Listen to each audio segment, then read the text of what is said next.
आज आप लोग देखने जा रहे हैं कक्षा 12वीं का एक बहुत ही महत्वपूर्ण अध्याय है इंडिगो नाम से। इंडिगो में कुछ कहानी इस प्रकार की है कि जितने भी कृषक थे, किसान थे, उस पे बहुत सारा जुल्म होता है अंग्रेजों के द्वारा। इस चीज़ से परेशान होकर जो वहाँ के लोग होते हैं वो उसका समाधान ढूंढते हैं, लेकिन कोई ऐसा व्यक्ति नहीं होता जो उनकी मदद के लिए आए, या फिर आते भी हैं तो वो समाधान उनका मिल नहीं पाता।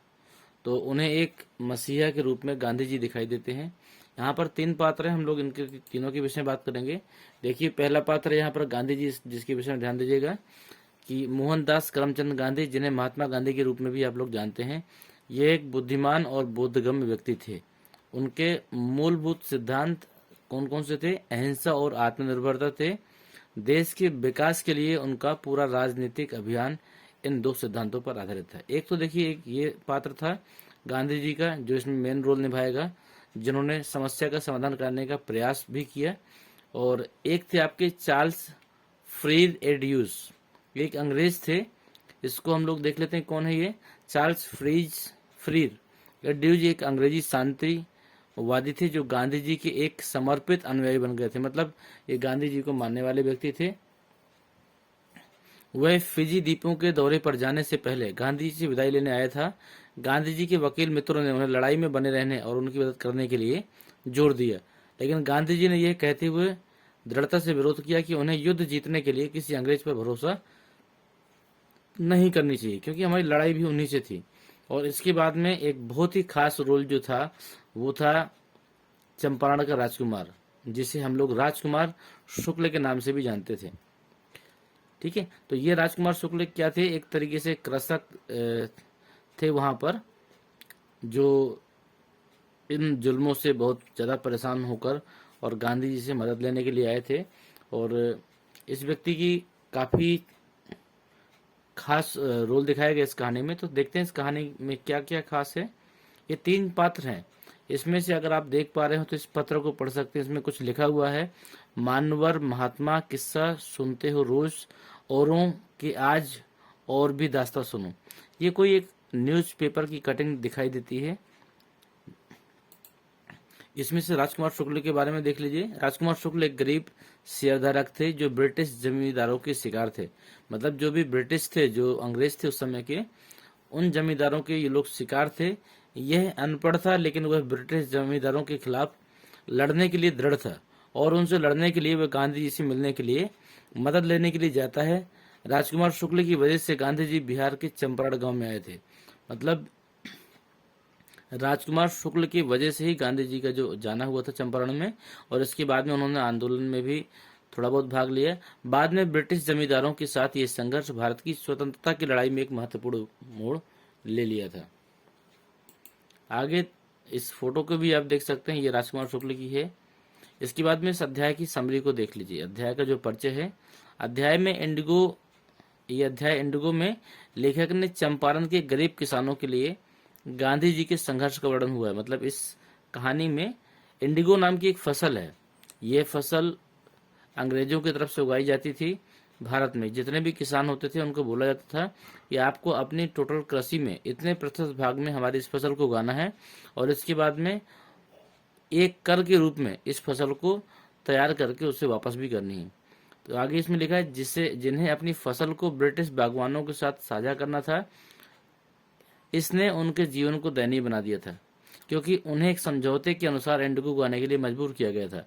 मतलब आप अपनी कृषि क्या करते हैं क्या नहीं करते हैं, लेकिन जितना भी आपका कृषि क्षेत्र है उसका एक निश्चित भाग इंडिगो का होना ही चाहिए। तो ये उगाकर आपको भेजनी होती थी। ये एक गलत चीज़ है। इंडिगो की फसल नीचे दी गई है, आप देख सकते हैं, कुछ इस प्रकार की होती थी। अब इसका सारांश देख लीजिए। लुई फिशर द्वारा लिखित ये जो कहानी है, लुई फिशर द्वारा लिखित है, इंडिगो को नाम की कहानी। इसमें गांधी जी के चंपारण के गरीब किसानों के संघर्ष को बयान करती है। ध्यान से देखिएगा, ये कहानी यदि समझ में आ गई तो आपको पाठ पढ़ने की आवश्यकता नहीं, सारी चीजें बन जाएंगी। ये जो कहानी है गरीब किसानों के संघर्ष को बयान करती है। किसान ब्रिटिश बागान के साथ हिस्सेदारी करने वाले थे। एक पुराने समझौते के अनुसार क्या था कि किसानों को 15% मतलब 15% जो जमीन थी उस पर इंडिगो नाम की फसल का उत्पादन करना था, और इसे मकान मालिकों को किराए के रूप में देना था। मतलब जो अंग्रेज थे उनको ये फसल पैदा करने के बाद में उनके पास तक पहुंचानी भी थी। यह कर के रूप में था। सन 1917 के आसपास यह बताया गया था कि जर्मनी ने सिंथेटिक इंडिगो विकसित किया था। मतलब हमारे भारत में तो ये पैदा ही हो रही थी, लेकिन जर्मनी में भी सिंथेटिक इंडिगो विकसित किया गया। और जब ये चीज विकसित हो गई तो अब ब्रिटिश जो थे उनको इंडिगो की फसल की इच्छा नहीं रह गई। अब उन्होंने क्या किया कि किसानों को पुराने 15% समझौते से मुक्त करने के लिए उनसे मुआवजे की मांग की। मतलब उन्होंने ये कहा कि फसल से अब हमें कोई मतलब नहीं है, आप जो 15% फसल की जो मुआवजा है वो आपको देना पड़ेगा। तो अधिकांश जितने भी किसान थे वो सहमत हो गए, क्योंकि सहमत होने के कारण था कि वो अनपढ़ थे, तो इस तरह वो सहमत भी हो गए। लेकिन इसके आगे की कहानी क्या थी कि हालांकि कुछ लोगों ने इनकार भी किया था। अदालत में जाने के लिए वकील लगे हुए थे। उस समय राजकुमार शुक्ला जो थे, एक शेयर क्रॉपर के अनुरोध पर गांधी जी चंपारण में दिखाई दिए। मतलब गांधी जी को लेकर गए थे वे। उन्होंने गरीब किसानों के लिए 1 साल तक लंबी लड़ाई लड़ी और उसके लिए न्याय पाने में कामयाब भी रहे। किसानों को अब हिम्मत मिली। जब गांधी जी लगे रहे तो किसानों को भी हिम्मत मिली और वे अपने अधिकारों के प्रति जागरूक हुए। राजनीतिक और आर्थिक संघर्ष के साथ साथ गांधी जी ने सामाजिक स्तर पर भी काम किया था। उन्होंने गरीब किसानों के परिवारों की शिक्षा, स्वास्थ्य और स्वच्छता के लिए स्वयंवर का पाठ पढ़ाकर उनकी व्यवस्था की। यह भारतीय स्वतंत्रता के लिए संघर्ष को आगे बढ़ाने का तरीकों में से एक था। संक्षेप में यदि अगर हम कहें तो यहाँ से हम सीखते हैं कि गांधी जी ने न केवल भारत को मुक्त कराने में मदद की, बल्कि हमेशा से वे अपने देशवासियों की भलाई के लिए खड़े रहते थे। तो ये कुछ गांधी जी की तस्वीरें हैं जिन्हें आप देख पा रहे हैं। इनसे जुड़े हुए कुछ प्रश्न हैं, लेकिन एक बार हम समरी को फिर देख लेते हैं। गांधी जी किसी काम से लखनऊ गए हुए थे। फिर से हम लोग समरी को देख रहे हैं, ध्यान से देखिएगा। गांधी जी लखनऊ किसी काम से गए हुए थे, तो वहां जब राजकुमार शुक्ल को मालूम होता है कि गांधी जी यहाँ आए हुए हैं, तो वह राजकुमार शुक्ल गांधी जी के पास पहुंच जाते हैं मिलने के लिए। गांधी जी भी उनसे मिलते हैं। मिलने के बाद में वो गांधी जी से आग्रह करते हैं कि वे उनके गांव, मतलब उनके एरिया चंपारण तक जाएं। तो गांधी जी को थोड़ा सा अटपटा लगता है वहां जाना, लेकिन फिर भी वो उसको टाइम देने का प्रयास करते हैं। लेकिन राजकुमार शुक्ल तब तक लगे रहते हैं जब तक उनको निश्चित डेट नहीं मिल जाती है। जब गांधी जी ने कहा कि मैं इस दौरे के बाद में आपके साथ चलूंगा, तो वो भी राजी हो जाता है कि ठीक है, मैं जब तक आप चलेंगे नहीं तब तक मैं आपके साथ लगा हूं। इसके बाद में गांधी जी वहां से जाते हैं और उसके एरिया में मिलते भी हैं। इसके बाद में उन्हें यह लगा कि चंपारण में क्या क्या समस्याएं चल रही हैं, तो चंपारण में जाने के पहले वो कुछ और जगह भी जाते हैं, कुछ ताकि उनके साक्ष्य एकत्र कर सकें अंग्रेजों के विरुद्ध। तो वहां से उन्होंने कुछ साक्ष्य इकट्ठे किए। इसके बाद में चंपारण में जब किसानों की स्थिति देखी तो वो बहुत प्रभावित हुए और इसके बाद में उन्होंने इसके खिलाफ एक तरीके से आंदोलन स्टार्ट किया। और इस आंदोलन में गांधी जी को सम्मन भी भेजा गया था कि यदि वो अपने आप को समर्पण नहीं करते हैं, मतलब अरेस्ट नहीं करवाते हैं, तो उनके लिए समस्या हो जाएगी। तो इन सब चीज़ों से चंपारण के लोग बहुत प्रभावित हुए और ये सभी लोग उनके बचाव में खड़े रहे। लास्ट में जीत उनकी होती है और जीत होने के बाद में गांधी जी को बिना बेल के छोड़ दिया जाता है। मतलब बेल भी नहीं, जब समझ गए सभी लोग कि गांधी जी का पक्ष भारी है तो उन्होंने गांधी जी को छोड़ दिया और इस प्रकार कहीं ना कहीं किसानों की जीत होती है। तो यहाँ तक समरी, मुझे उम्मीद है कि आपको पूरी तरह समझ में आ गया होगा कि गांधी जी कैसे व्यक्ति थे। आप देख सकते हैं जिन्होंने किसी भी प्रकार की लाठी डंडे और गोली बंदूकों की लड़ाई न लड़ते हुए बहुत ही सहज भाव से सभी के साथ लगे रहे और उन्होंने हर तरीके की लड़ाई में अपना अहम योगदान निभाया और कहीं ना कहीं विजय भी प्राप्त की। और इस लड़ाई में भी उन्होंने विजय प्राप्त की। वो एक वकील होते हुए भी उनका जो जीवन था बहुत साधारण था और उन्होंने सभी देशवासियों के भलाई में बहुत से काम किए। चलिए देखते हैं अब इसके जुड़े कुछ प्रश्न उत्तर हैं इसके। तो सबसे पहला प्रश्न है इसमें, देखिए लिखा है, why is Rajkumar Shukla describe as being resolute. मतलब किस प्रकार आप कह सकते हैं कि राजकुमार शुक्ला जो था एक दृढ़ निश्चयी व्यक्ति था। यह दूसरा प्रश्न भी एक आया हुआ है, how did Rajkumar Shukla establish that he was Resolute. किस प्रकार, मतलब यहाँ राजकुमार शुक्ला ने अपने आप को दृढ़ निश्चय साबित किया। तो नीचे उत्तर में लिखा हुआ है कि Rajkumar Shukla is described as being resolute as he went along with Gandhi everywhere. मतलब वो तब तक गांधी जी के साथ घूमता रहा लगातार, where that he went until the time Gandhi ji agree to help him, जब तक गांधी जी उसको मदद करने के लिए समय निर्धारित नहीं किए तब तक वो गांधी जी के साथ जगह जगह तक घूमता रहा। उम्मीद करते हैं चीजें समझ में आ रही होंगी, और आपसे एक छोटी सी रिक्वेस्ट है, अगर चीजें समझ में आ रही हों तो आप चैनल को सब्सक्राइब करें, मैक्सिमम दोस्तों के साथ शेयर करें, क्योंकि गारंटी लेते हैं कि सन 2023 की बोर्ड परीक्षाओं में यदि प्रश्न आएगा तो इन्हीं से आएगा या फिर इनसे मिलता जुलता आएगा, और अगर नहीं भी आया तो आपको इस कदर समरी समझा देंगे कि अगर कोई प्रश्न भी नहीं फंसा तो भी आप सारा का सारा उत्तर करके आएंगे, इसकी हमारी गारंटी है। अगला प्रश्न देखिए, लिखा है why do you think the servants thought Gandhi ji to be another patient. किस प्रकार आप कह सकते हैं कि जो व्हाई डू यू थिंक, किस प्रकार आप सोचते हैं, द सर्वेंट्स मैंने जो वहां के नौकर थे, थॉट मैंने सोचा, Gandhi ji to be another patient, कि गांधी जी थे वो भी अन्य किसानों की तरह ही थे। यह दूसरा प्रश्न इसमें है, how was Gandhi treated as Rajendra Prasad house.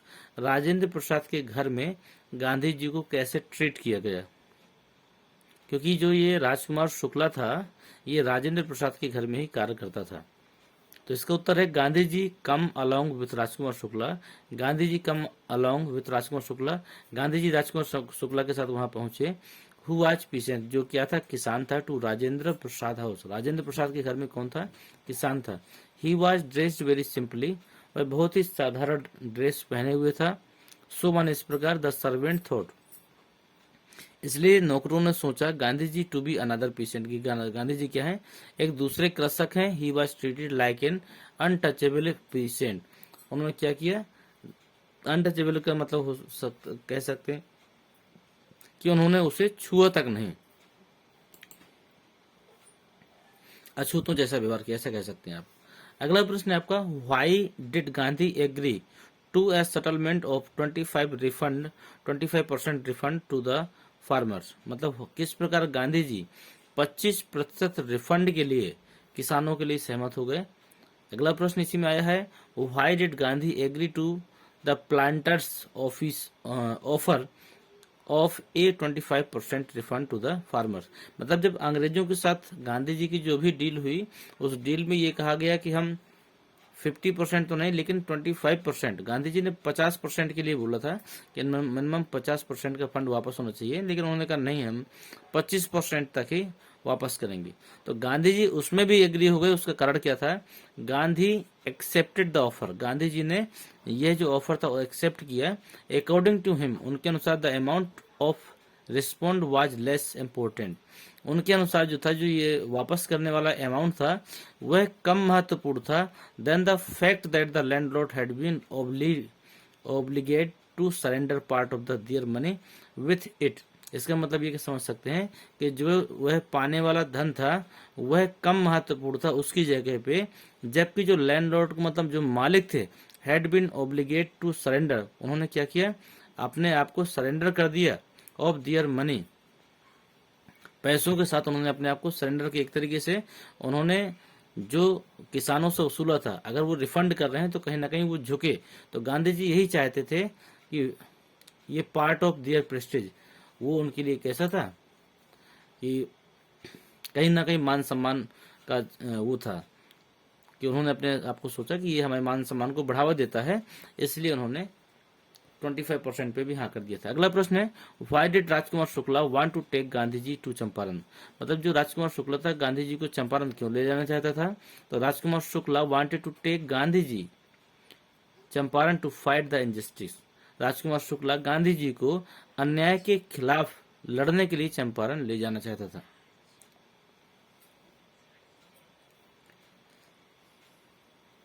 How did the Champaran peasant react when they heard that a Mahatma had come to help him? मतलब how did the Champaran patient, जब चंपारण के जो किसान थे उन्होंने कैसा रिएक्ट किया, व्हेन दे हियर, जब उन्होंने सुना that a mahatma had come to help him, कि एक महात्मा उनके यहाँ उनकी मदद करने के लिए आया है। तो व्हेन गांधी जी रिसीव्ड समन, इसका उत्तर है जब गांधी जी को एक सम्मन प्राप्त हुआ तो थाउजेंड ऑफ पीसेंट, तो हजारों की संख्या जो किसान थे, हैड असेंबल्ड, जो वो एकत्र हो गए इन मोतिहारी, हजारों की संख्या में जो किसान थे वो मोतिहारी में एकत्र हो जाते हैं। दे न्यू दैट, वो जानते हैं, दैट मैंने की, he had come there only to take up their cause, वो ये जानते हैं, ये जो व्यक्ति है ही हैड कम, वो यहाँ आया है, their only to take up their case, case नहीं सॉरी काज, कि वह जो व्यक्ति, मतलब गांधी जी की बात हो रही है, जो गांधी जी हैं सिर्फ उनके कारण से वो यहाँ पर आए हुए हैं, इसलिए हजारों की संख्या में जो लोग थे, जो किसान थे, वह मोतिहारी में असेंबल्ड माने एकत्र हो जाते हैं। अगला प्रश्न है आपका व्हाट, ये थोड़ा सा एक गलत लिखा हुआ है प्रश्न आपका, व्हाट वेयर है, ये सॉरी ये गलत लिखा हुआ है, WERE होना चाहिए, गलत है यह, तो आप ध्यान दीजिएगा। What were the terms of the indigo's contract between the British landlord and the Indian peasant, मतलब कि जो ब्रिटिश के जो मालिक थे, लैंडलॉर्ड का मतलब मालिक कहिए, और इंडिया के जो किसान थे, उनके बीच में इंडिगो के लिए कौन सा कॉन्ट्रैक्ट हुआ था। इंडिगो का मतलब है जो इंडिगो एक क्रॉप थी, फसल थी, उसके लिए कौन सा कॉन्ट्रैक्ट हुआ था। तो द टर्म्स, उत्तर है आपका the terms of the indigo contract between the British landlord and Indian peasant were plan 25 of the land holding with, मतलब जो भी उनकी जमीन थी, जितनी भी किसानों की जमीन थी, उस जमीन की 25% जगह पर ये इंडिगो नाम की फसल को उत्पादित करना था। एंड और उसमें कुछ है कि with Indigo and surrender the entire Indigo, और इसके बाद में सरेंडर माने पहुंचाने भी थी, द एंटायर इंडिगो माने पूरी इंडिगो की हार्वेस्ट माने फसल, पूरे इंडिगो की फसल को पहुंचाना भी था to the British landlord as rent, और एक किराए के रूप में पूरे इंडिगो की फसल को ब्रिटिश तक पहुंचाना भी काम था।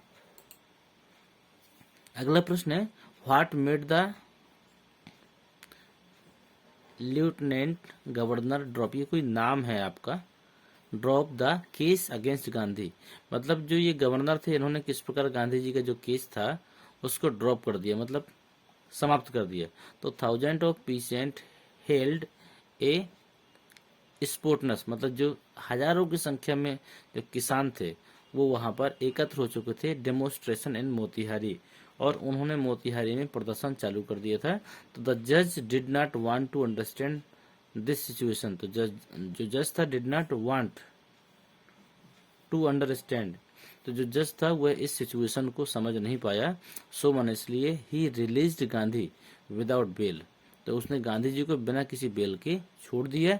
10 मन इस प्रकार dropping this case against Gandhi ji, इस प्रकार गांधी जी के ऊपर से जो ये लगा हुआ केस था वो टोटल समाप्त हो जाता है। अगला प्रश्न है आपका why did Gandhi decide to go to Muzaffarpur before going to Champaran, why did Gandhi ji decide, Gandhi ji ने किस प्रकार डिसाइड किया to go to Muzaffarpur, Muzaffarpur जाने का, बिफोर गोइंग टू चंपारण, मैंने समरी में बताया भी था कि चंपारण जाने के पहले उन्होंने कुछ साक्ष्य इकट्ठे करने के लिए बीच में कहीं गए थे, वे जो गए थे वो मुजफ्फरपुर ही था। तो आंसर इसका ही वांटेड टू मोर इन्फॉर्मेशन, वह अधिक जानकारी चाहते थे about the condition of in Champaran, जो चंपारण की जो वास्तविक स्थिति थी उसके विषय में वो और विस्तार से जानकारी चाहते थे, या फिर आप कह सकते हो साक्ष्य एकत्रित करना चाहते थे।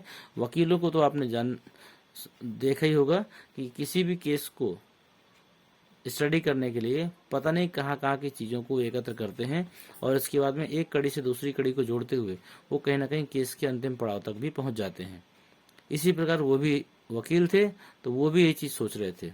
अगला प्रश्न है आपका व्हाई डिड गांधी एक्सक्लेमेड, किस प्रकार गांधी जी आश्चर्यचकित हो गए और कहा, आश्चर्यचकित होकर कहा कि the battle of Champaran is win, कि हम लोग